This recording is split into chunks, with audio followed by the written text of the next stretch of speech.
Hello everyone, welcome back to study love with Nikita. आज से हम स्टार्ट कर रहे हैं इंडियन कॉन्ट्रैक्ट एक्ट 1872 की वीडियो सीरीज को। ठीक है, section by section go through करेंगे। सेक्शन को बहुत ही इजी एक्सप्लेन करूंगी ताकि आपको कॉन्सेप्ट क्लियरिटी भी आ जाए और आपके एग्जाम पॉइंट ऑफ व्यू से ये चीज़ कवर अप भी हो जाए। ठीक है, तो स्टार्ट करते हैं इंडियन कॉन्ट्रैक्ट एक्ट 1872 का। इंडियन कॉन्ट्रैक्ट एक्ट 1872, ये जो एक्ट है ये 1872 में आया था। ठीक है, ये एक्ट किस रिलेटेड है तो ये रूल बताता है किससे, कॉन्ट्रैक्ट से। नाम से ही समझ आ रहा है इंडियन कॉन्ट्रैक्ट एक्ट है तो रूल्स बताएगा किस रिलेटेड, कॉन्ट्रैक्ट के रिलेटेड। ठीक है, कॉन्ट्रैक्ट का मतलब क्या होता है, एक लीगल प्रॉमिस बिटवीन टू और मोर पर्सन। ठीक है, पीपल। ठीक है, तो क्या होता है कि एक कॉन्ट्रैक्ट एक लेमैन लैंग्वेज में समझ रहे हैं अपन। ठीक है, इसकी जो डेफिनेशन है बैरेक्ट के अकॉर्डिंग वो भी अपन देखेंगे आगे। तो a contract means a legal promise between two और मोर पीपल। तो दो या दो से ज्यादा पर्सन के बीच में कोई भी लीगल प्रॉमिस होता है वो कॉन्ट्रैक्ट होता है। ठीक है, कॉन्ट्रैक्ट का ये लेमैन लैंग्वेज में मतलब होता है। ठीक है, प्रीएम्बल जो इंट्रोडक्टरी पार्ट है Indian constitution Indian Contract act 1872 का, वो बोलता है ये एक्ट कब बनाया गया था, 1872 में। याद रखना क्योंकि जुडिशरी में भी पूछ सकते हैं या किसी भी अदर कॉम्पिटिटिव एग्जाम में पूछ सकते हैं, तो आपको हर बैरेक्ट के ईयर याद होना चाहिए। ठीक है, पर्पस क्या है इस एक्ट का, ये डिफाइन करता है और इम्प्रूव करता है law related to contract. Obvious सी बात है, कॉन्ट्रैक्ट एक्ट है तो कॉन्ट्रैक्ट रिलेटेड लॉज को इम्प्रूव एंड डिफाइन करता है। ठीक है, section 1 of the Indian Contract Act. Section 1 क्या बोलता है, इंडियन कॉन्ट्रैक्ट एक्ट का शॉर्ट टाइटल। सबसे पहले शॉर्ट टाइटल बोलेगा, मतलब कि इस एक्ट को हम क्या बोलेंगे, द इंडियन कॉन्ट्रैक्ट एक्ट 1872। ठीक है, कहाँ कहाँ पर ये अप्लाई होगा, तो ये पूरे इंडिया पे अप्लाई होगा। पहले ये जम्मू कश्मीर पे अप्लाई नहीं होता था, बट 2019 के बाद ये कहाँ पर, जम्मू कश्मीर के ऊपर भी अप्लाई होने लग गया। ठीक है, कब स्टार्ट हुआ था ये, तो ये फोर्स में कब आया था, 1 सितंबर 1872। ये बहुत ही इंपॉर्टेंट है, आपको ये याद रखना पड़ेगा। ठीक है, 1 सितंबर 1872 को ये इन फोर्स में आ गया था। ठीक है, इंपॉर्टेंट नोट, ये एक्ट किसी भी अदर लॉ को कैंसिल नहीं करता है, ना किसी ट्रेड कस्टम को, ना कॉन्ट्रैक्ट रूल को, अनलेस वो जो लॉज हैं ट्रेड के कस्टम से या कॉन्ट्रैक्ट के रूल्स हैं वो कॉन्फ्लिक्ट करते हैं इस एक्ट के अंदर। ठीक है, ये चीज़ बहुत सारे लोगों को कंफ्यूजिंग लगता है, बट मैंने यहाँ पे अपनी लेमन लैंग्वेज में लिख दिया है ताकि आपको इजीली ये चीज़ अंडरस्टूड हो जाए। ठीक है, तो सेक्शन 1 जो है हमने ऑलरेडी डील कर लिया है कि भैया इसको अपन ने 4 पार्ट में डिवाइड कर दिया है। शॉर्ट टाइटल, मतलब कि इस एक्ट को हम क्या बोलेंगे, द इंडियन कॉन्ट्रैक्ट एक्ट 1872। कहाँ पर ये अप्लाई होगा, ये पूरे इंडिया पे अप्लाई होगा। पहले ये कहाँ पर अप्लाई नहीं होता था, ये जम्मू कश्मीर पे पहले अप्लाई नहीं होता था, बट 2019 के बाद ये जम्मू कश्मीर के ऊपर भी अप्लाई होने लग गया है। ठीक है, कब स्टार्ट हुआ था, मतलब ये कब इन्फोर्स हुआ था, लागू कब हुआ था, तो ये 1 सितंबर 1872 में इन्फोर्स में आ गया था।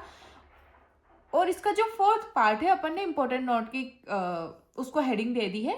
इसका ये जो लास्ट पार्ट है सेक्शन 1 का, ये बोलता है कि कोई भी एक्ट कैंसिल नहीं होगा, भले वो कोई ट्रेड कस्टम हो या फिर कॉन्ट्रैक्ट रूल हो, अनलेस एंड अनटिल वो कॉन्फ्लिक्ट है इस एक्ट से। अगर इस एक्ट से वो चीज़ कॉन्फ्लिक्ट है तो ही वो कैंसिल होंगे, अदरवाइज नहीं होंगे। ठीक है, इंटरप्रिटेशन क्लॉज, जो सेक्शन 2 है वो इंटरप्रिटेशन क्लॉज से डील करता है। इसमें जितने भी टर्म्स इंडियन कॉन्ट्रैक्ट एक्ट के अंदर यूज होंगे उसका मतलब बताया गया है कि इस चीज को आगे फर्दर इंडियन कॉन्ट्रैक्ट एक्ट में वही मतलब से कंसिडर करा जाएगा।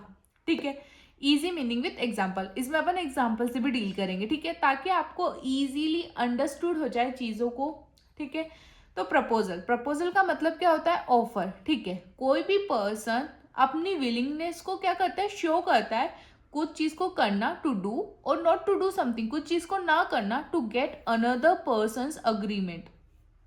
मतलब कि कोई भी एक पर्सन जब उसकी विलिंगनेस शो करता है किसी चीज को करना, टू डू, और not to do something to get another person's agreement, आप किसी पर्सन को किसी चीज को करने या किसी चीज को ना करने का प्रपोजल देते हो, ऑफर देते हो। ठीक है, उसे बोलते हैं प्रपोजल। ठीक है, I will sell you my bicycle for 2000 rupees. यहाँ पर इसने क्या करा, प्रपोजल दिया, किसने, राम ने श्याम को दिया। ठीक है, उसने राम ने श्याम को क्या बोला है कि भैया मैं आपको 2000 रुपये में मेरी बाइसिकल बेच दूंगा।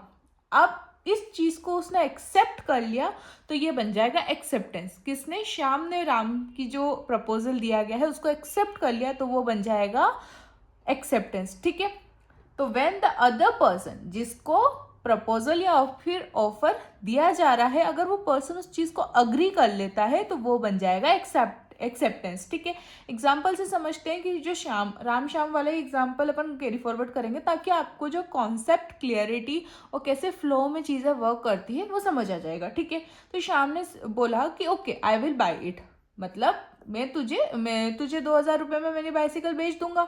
श्याम ने बोला ठीक है मैं खरीद रहा हूँ। यहाँ पे क्या हो गया? एक्सेप्टेंस हो गया।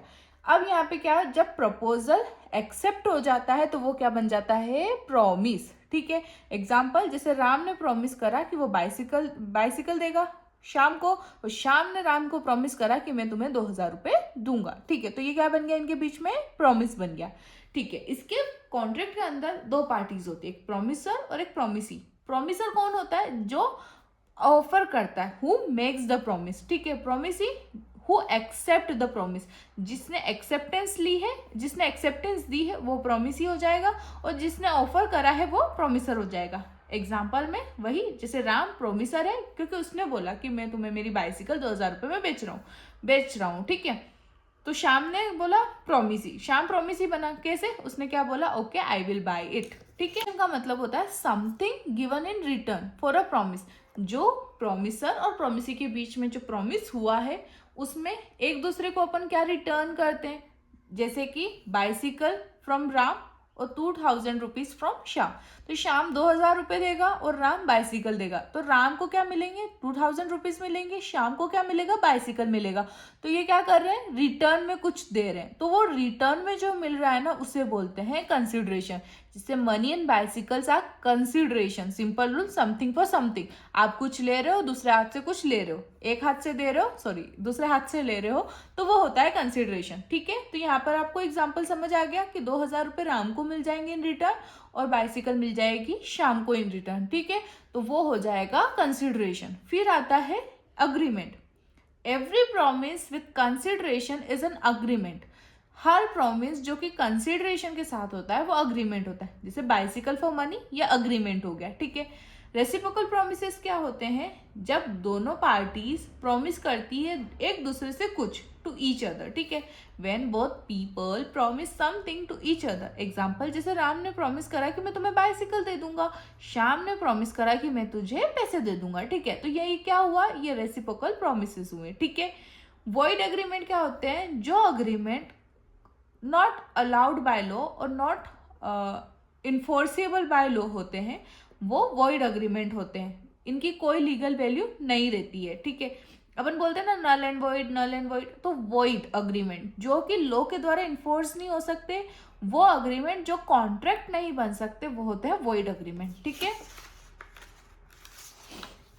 फिर आता है एग्जाम्पल, जैसे कि अग्रीमेंट कर रहे हैं अपन, जैसे राम और श्याम अग्रीमेंट कर रहे हैं कि एक फोन चुराते हैं। ठीक है, तो ये अग्रीमेंट क्या हुआ?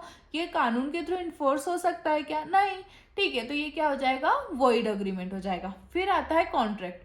अन agreement that is enforceable by law, वो कॉन्ट्रैक्ट होता है। ठीक है, एग्जाम्पल जैसे कि buying a book from a shop and paying money. ठीक है, क्या यहाँ पर लीगली वैलिड है? हाँ लीगली वैलिड है। ये लॉ के थ्रू इन्फोर्सेबल है? हाँ बिल्कुल है। तो यहाँ पर क्या हुआ? ये एक वैलिड कॉन्ट्रैक्ट फॉर्म हुआ। ठीक है, वॉइडेबल कॉन्ट्रैक्ट क्या होता है? Contract that only one party can cancel. Example, if someone is forced to sign a contract he can cancel it later. ठीक है, इसको कैसे समझते हैं वॉइडेबल कॉन्ट्रैक्ट को?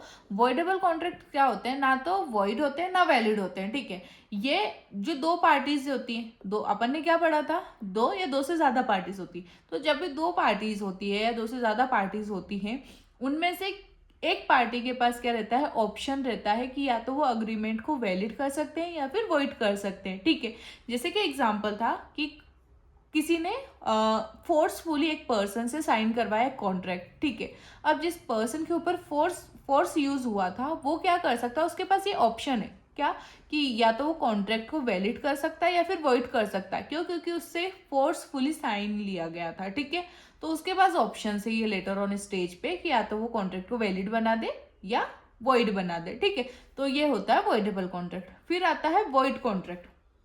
पहले हमने समझा था वॉइड अग्रीमेंट, अब होता है void contract. A contract that was valid earlier but later become invalid. तो एक कॉन्ट्रैक्ट ऐसा जो कि पहले वैलिड था बट बाद में वो क्या हो गया, इनवैलिड हो गया। जैसे कि contract to rent a hall, ठीक है, अब वो हॉल को क्या हुआ, उस आग लग गई तो वो डिस्ट्रॉय हो गया।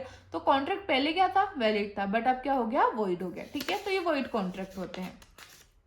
तो बस यही था section 1 and section 2 of the Indian Contract act. हमने जो ये